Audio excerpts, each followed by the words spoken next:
E se a gente dissesse que um problema de matemática levou 2000 anos para ser resolvido? Hoje, vamos desvendar uma das ideias mais poderosas que existem, não como uma fórmula, mas como a solução de um mistério da antiguidade. A pergunta parece simples, né? Como é que se calcula a área exata de uma forma que tem uma borda toda curva? Parece fácil, mas esse quebra-cabeça, olha, tirou o sono das mentes mais brilhantes do mundo antigo.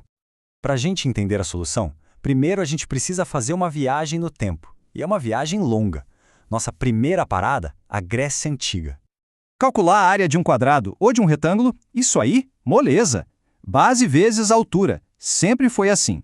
O problema, o grande desafio mesmo, eram as curvas. Como medir com precisão a área de um pedaço de uma parábola? Isso sim era um problemão para os matemáticos daquela época. E aí que entra em cena o nosso primeiro herói nessa história. Uma das maiores mentes que já existiu, Arquimedes. E a abordagem que ele usou foi, sinceramente, genial. A sacada do Arquimedes foi não tentar resolver tudo de uma vez. Ele foi cercando o problema. Ele pensou bem, eu não sei calcular essa área curva, mas eu sei calcular a área de triângulos. Então ele começou a preencher o espaço. Primeiro um triângulo grandão, depois nos vãos que sobravam ele colocava triângulos menores. E de novo, e de novo. A cada passo a aproximação ficava cada vez melhor, cada vez mais perto da área de verdade. Era um método incrível, super preciso para a época. Mas tinha um porém. Não importava quantos triângulos ele adicionasse, seria sempre uma aproximação. Quase lá, mas nunca exatamente lá. A resposta perfeita continuava escapando. E por isso, o problema ficou meio que na gaveta por quase 2000 anos. Avançando agora para o século XVII, a busca recomeça. Matemáticos como Blaise Pascal revisitaram esse problema antigo, mas com uma perspectiva totalmente nova. Eles trocaram os triângulos de Arquimedes por outra forma. E é isso que é tão fascinante na história da ciência, não é? Raramente é uma única pessoa que resolve tudo.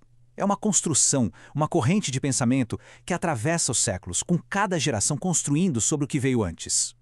A grande ideia de Pascal foi fatiar a área sob a curva em retângulos.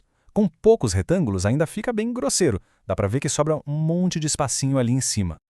E aqui vem o pulo do gato, o verdadeiro salto conceitual. E se esses retângulos não fossem só muitos?